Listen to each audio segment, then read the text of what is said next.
Depression India में बढ़ता ही जा रहा है डे बाय डे।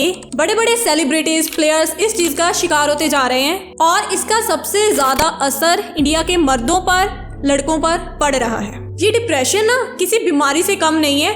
पूरी दुनिया के 280 मिलियन से भी ज्यादा लोग डिप्रेस्ड हैं इस वक्त। वर्ल्ड हेल्थ ऑर्गेनाइजेशन ने क्लियरली बता दिया है कि इंडिया के 5 करोड़ से भी ज्यादा लोग डिप्रेस्ड हैं। अगर किसी लड़के ने इस वीडियो पे क्लिक करा है तो इस वीडियो को पूरा देख के जाना, क्योंकि मैं बहुत ही ग्राउंड लेवल पे रियलिटी आपको बताने वाली हूँ।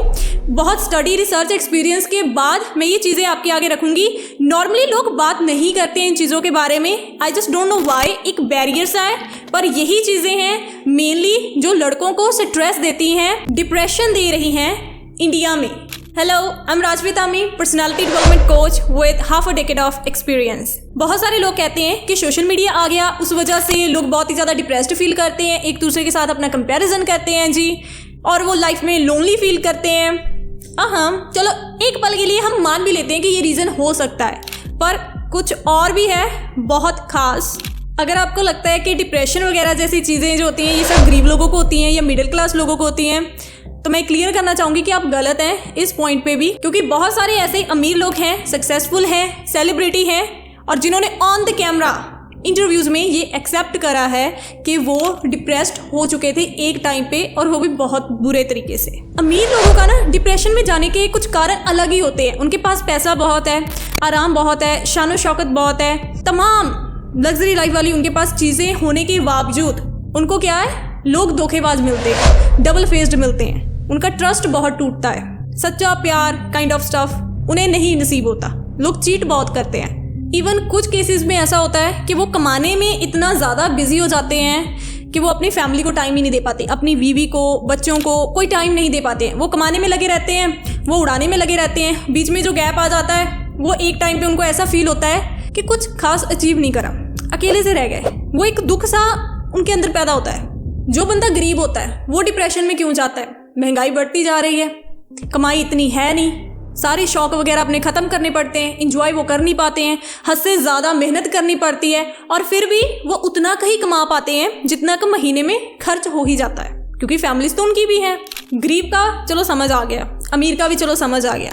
सबसे ज़्यादा डिप्रेशन में जो लोग गए हुए हैं इस पॉइंट ऑफ टाइम पे वो मिडिल क्लास कैटेगरी के लोग हैं, क्योंकि इनको हर कोई लूट रहा है, इनको फैमिली वाले भी लूट रहे हैं काइंड ऑफ, उनके ऊपर रिस्पॉन्सिबिलिटीज़ बहुत ज़्यादा होती हैं, हद से ज़्यादा जिम्मेदारियाँ। इनको स्कूल कॉलेजेस वाले फीसेस वगैरह ये देते हैं अपने बच्चों की, वो भी चलो एक तरीके से ज़्यादातर केसेस में लूट ही रहे हैं। ऊपर से गवर्नमेंट टैक्स सबसे ज़्यादा ये भरते हैं, वो लूट रहे हैं। फिर समाज में, रिश्तेदारी में अपनी इज्जत मेंटेन रखने वाली सबसे बड़ी रिस्पॉन्सिबिलिटी भी मिडिल क्लास लोगों में ज़्यादा होती है।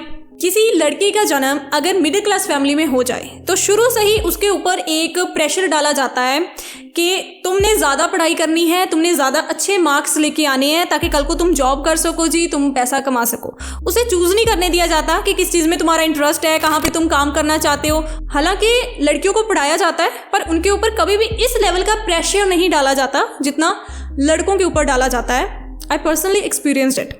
इंडिया के ज़्यादातर घरों में ना यही चीज़ चल रही है, जिसकी वजह से बच्चा क्या है, बचपन से ही स्ट्रेस में रहने लग गया, वो सैड रहने लग गया। बिजनेस में जाने का फाइनेंशियल फ्रीडम नहीं है, रिस्क नहीं ले सकते, पैसा लिमिटेड सा है, और जॉब में कंपटीशन बहुत है, और उसमें भी क्या बोला जाता है कि गवर्नमेंट जॉब की प्रिपरेशन करो, सीट्स लिमिटेड है, जाहिर सी बात है लिमिटेड लोगों को ही मिलने वाली हैं, तो बाकियों का क्या? ये एक बिग क्वेश्चन मार्क है। तो जितने लड़के बाकी हैं जिनको गवर्नमेंट जॉब नहीं मिली, फिर वो क्या करेंगे? वेले तो बैठेंगे नहीं, कोई और काम करेंगे, प्राइवेट जॉब करेंगे। उसमें भी कितना मिलता है? 20,000, 25,000, शुरू में तो उससे भी कम होता है, और हाईएस्ट अगर देखा जाए 40,000, 50,000, वो भी किसी किसी को। और बहुत सारे लड़के 10-10, 12-12 हज़ार पे काम कर रहे हैं, पूरी मेहनत कर रहे हैं। आपकी जान पहचान में ही ऐसे बहुत सारे लोग होंगे। आगे ना मैं बहुत इंपॉर्टेंट सवाल पूछने वाली हूँ, वीडियो सीरियस ही होती जाएगी, सो डू सब्सक्राइब, क्योंकि आगे जो वीडियो आने वाली है वो बहुत ही ज़्यादा इंपॉर्टेंट है और मैं चाहती हूँ कि आप उसे भी देखें। एक लड़का 10-12 हज़ार रुपया कमाने लग गया, आस पड़ोस के जितने भी लोग होंगे वो क्या बोलेंगे, भाई अब लड़का कमाई करने लगा है तो इसकी शादी करवा। सारे दोस्त रिश्तेदार यही आपको एडवाइस करेंगे, पर आप खुद सोचो, 10-12 हज़ार में आप अपना खर्चा करोगे, अपनी बीवी का करोगे, फिर आगे आपका कोई बच्चा होगा, बेबी को एक्स्ट्रा केयर चाहिए होती है, वो खर्चा, उसके बाद उसकी पढ़ाई का खर्चा, और तब तक आपके माँ बाप ओल्ड हो जाएंगे तो उनको भी कोई ना कोई जो है प्रॉब्लम आएगी, आए ना, पर थोड़ी बहुत आपको मेडिकल बिल्स भी पे करने पड़ेंगे, जाहिर सी बात है, भी प्रैक्टिकल सोच के चलते हैं थोड़ा। उसके बाद जितना जाना आना करना होगा, पेट्रोल का खर्चा, राशन का खर्चा, फिर रिश्तेदारियां भी आपने निभानी है, किसी की शादी आ गई, जे शगुन दो, वो सारी चीज़ें कुल मिला के एक महीने का 10-12 हज़ार, क्या इतना सारा खर्चा कर पाना पॉसिबल है? आप खुद सोचो इस चीज़ के बारे में और कमेंट बॉक्स में बताना इसका आंसर मुझे। जब आप एक ऐसी गेम में फंस जाओगे तो क्या आप डिप्रेस्ड नहीं होगे? ऑफ कोर्स होगे, क्योंकि खर्चे बहुत ज़्यादा हैं, पैसा उतना आ नहीं रहा, समझ नहीं आएगा कहाँ पे पैसा दें और कहाँ से पैसा बचाएं। और इंडिया की आधी से ज़्यादा पॉपुलेशन इसी सर्कल में फंसी हुई है, जवानी से लेके उन्हें बुढ़ापा आ जाता है यही सब करते करते। और हम सभी जानते हैं कि इंडिया में ज़्यादातर काम लड़के ही करते हैं कंपैरेटिवली लड़कियां। अभी चलो खैर चीज़ें चेंज हो रही हैं, वो आ रही हैं आगे कमाई वाले फैक्टर में भी, पर ज़्यादातर क्या है, लड़कों के ऊपर भी लोड होता है कि ये कमाता कितना है, कितनी कमाई करके लाता है, और लड़कियां घर संभाल रही हैं। अगर ओवरऑल बड़ी पिक्चर से हम इंडिया को देखें, अगर 25-30 की एज के बीच में हो, तो मैं एज अ फ्रेंड ही मान लो आपको ना एक एडवाइस देना चाहूँगी, उसको मानना नहीं मानना तो खैर आपके हाथ में है, पर पैसिव इनकम सोर्स बिल्ड करे बिना आप शादी मत करना, क्योंकि वो चीज़ काफ़ी हाई चांसेस हैं आगे चल के आपको प्रॉब्लम्स में डालेगी ही डालेगी, क्योंकि 10-20 हज़ार में भी गुजारा करना आगे चल के मुश्किल हो जाएगा, जिस हिसाब से महंगाई बढ़ती जा रही है। स्पेशली अगर आप कोई प्राइवेट जॉब कर रहे हो, क्योंकि उसमें तो कभी भी निकाला जा सकता है। बैकअप प्लान एक होना चाहिए थोड़ा सा फाइनेंस को लेके, क्योंकि शादी के बाद क्या है, आपकी ज़िंदगी के साथ ना औरों की ज़िंदगी भी जुड़ जाती है, तो जो भी इम्पैक्ट आपके ऊपर होने वाला है वो सीधा उनके ऊपर होने वाला है। सोशल मीडिया तो ऐसे बदनाम करके रखा है डिप्रेशन के लिए, असल वजह ना कुछ और होती है। इंडिया में अभी भी बहुत सारी ऐसी फैमिलीज हैं जो जॉइंट फैमिलीज हैं। अब जॉइंट फैमिली में क्या होता है, खर्चे भी ज़्यादा होते हैं, बच्चे भी ज़्यादा हैं, तो आजकल वेराइटी है एक चीज़ में, हर एक को वेस्ट ही चाहिए, है ना। एक अगर अच्छे स्कूल में बच्चा पढ़ रहा है तो दूसरा भी वहीं में जाएगा, तीसरा भी वहीं पे जाएगा, हर एक को अच्छी सहूलियत चाहिए कह लो। और एक जॉइंट फैमिली में रहने वाला बंदा एकदम से क्या हो गई, डिवीज़न हो गई सी, ये एरिया तुम्हारा है, ये हमारा है ना, प्रॉपर्टी का बंटवारा वगैरह टाइप ऑफ स्टाफ। तो 2 भाई हैं, शुरू से इकट्ठे हैं, बहुत कुछ इकट्ठे करा, इकट्ठे बनाई बहुत सारी चीज़ें, बहुत सारी खुशियाँ मनाई, सुख दुख में साथ ही रहे, पर एकदम से सिनेरियोस ऐसा बन गया कि अलग हो गए। अब अलग हो गए, जितना इम्पैक्ट उन दोनों भाइयों को पड़ेगा ना, उतना शायद बाकी फैमिली मेम्बर्स पे ना पड़े। क्यों? क्योंकि वो ज़्यादा अटैच्ड थे, अब एकदम से दूर हो गए हैं, अब बड़े भी हो गए हैं। तो इंडिया में क्या होता है, लड़के ज़्यादा एक्सप्रेसिव नहीं है, स्पेशली इमोशंस को लेके, वर्ड्स को लेके वो जाहिर नहीं करेंगे कि वो कैसा फील कर रहे हैं, तो वो चीज़ क्या है, अंदर ही अंदर वो घुटते रहते हैं। तो वो चीज़ एक टाइम पे ऐसा आता है कि वो खुद को प्रायोरिटी देना ही बंद कर देते हैं, खुद की केयर करना ही बंद कर देते हैं, पीछे पीछे रहते हैं हर एक फैक्टर में। ये चीज़ भी एक बहुत बड़ा रीज़न है डिप्रेशन का, जब परिवार टूटते हैं। हमने पहले वो स्टोरी शुरू करी थी ना, 10-12 हज़ार कमा रहा है, चलो 20 हज़ार कमा रहा है, वो लड़के की शादी हो गई। अब मान लो उसके घर में बेटी पैदा हो गई। अब वो बेटी क्या है, पहले तो वो अपनी सैलरी से थोड़ा थोड़ा ऐसे जोड़ता रहेगा पैसा कि कल को इसकी शादी होगी, वहाँ पे खर्चा होगा तो काम आएंगे, जोड़ रहा है वो लड़का पैसे।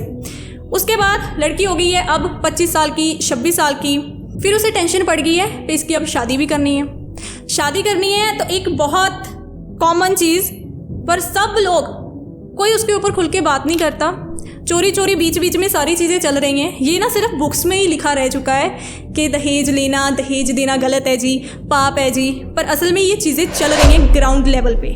इवन मैंने अपनी फ्रेंड्स के साथ ये चीज़ें होती हुई देखी हैं।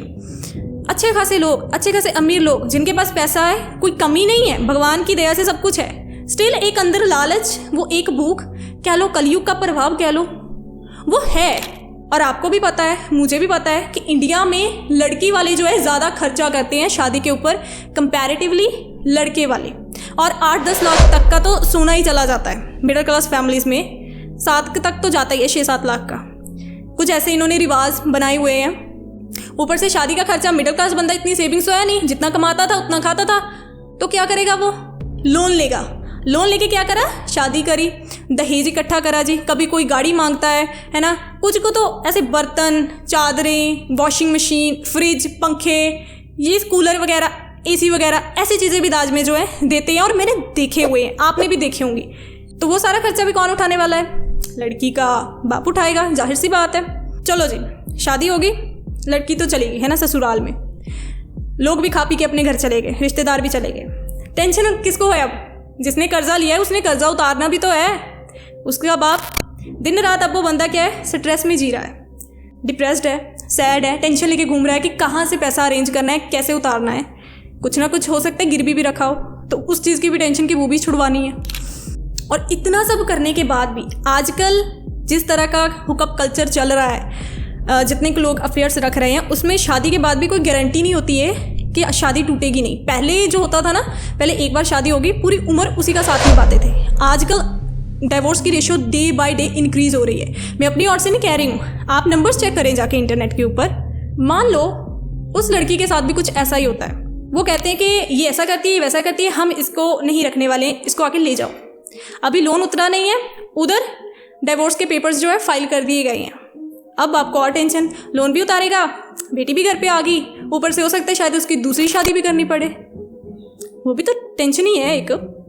ये चीज़ एक मर्द को, एक बंदे को, पर्सन को, मैन को डिप्रेशन ही देगी तो क्या देगी। ऊपर से समाज, वो तो ऑलवेज नंबर 1 बातें बनाने में कि तुम्हारी बेटी के साथ ये हो गया, तुम्हारे साथ ये हो गया, ये। और आप हैरान रह जाओगे, आज तक लाखों ही मर्द इस वजह से सुसाइड करते रहे हैं, अर्ली डेथ, हार्ट अटैक के शिकार हो चुके हैं, क्योंकि सिचुएशन इतनी कॉम्प्लिकेटेड बन गई कि उस चीज़ ने उसकी जान ही ले ली। पहले ना मुझे ऐसा लगता था कि लड़कों की ज़िंदगी ना बहुत आसान होती है लड़कियों के कंपैरिजन में, पर नहीं, जितना दिखती है ना लड़कों की ज़िंदगी उतनी आसान नहीं होती है। लड़कियों की भी ईजी नहीं होती है, हर एक के अपने अपने सेक्रीफाइसेस करते हैं, पर कुछ चीज़ें ऐसी हैं जो बहुत बड़े लेवल पे हो रही हैं और लड़के ही उस चीज़ का शिकार हो रहे हैं। डिप्रेशन वो नहीं है जो आपको लगता है। थोड़ा बहुत दुखी होना हम डिप्रेशन में कंसीडर नहीं कर सकते हैं। जो डिप्रेशन में गया होता है ना, उसको पता है कि डिप्रेशन क्या चीज़ है, किस हद तक आपको लेके जाता है, और मुझसे बेहतर ये चीज़ कोई नहीं जान सकता। मैंने लिटरली डिप्रेशन में तड़पते हुए लोग देखे हैं। डिप्रेशन से आप कैसे निकल सकते हो, इसके ऊपर अलग वीडियो आएगी, और इस वीडियो को प्लीज़ शेयर करें ताकि लोग अंडरस्टैंड कर सकें अपनी मेंटल कंडीशन को। नमस्ते।